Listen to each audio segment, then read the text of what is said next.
All right, now let's go ahead and see that our web explorer which we have created and how is this getting listed over here.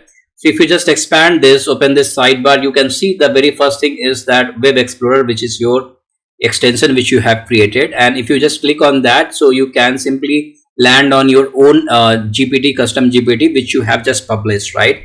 And apart from that, you can also come to that particular, and this is that explore page, which is wherein you can see that your web explorer is your custom GPT which you already created, and that is what under this create GPT is coming in. And apart from other GPTs which is made by other team, and in this case is the OpenAI is already listed. You can load more also to see what sort of all GPTs are available here, and you can you see that like what it makes here, right? So what makes sense to you, you can definitely use that.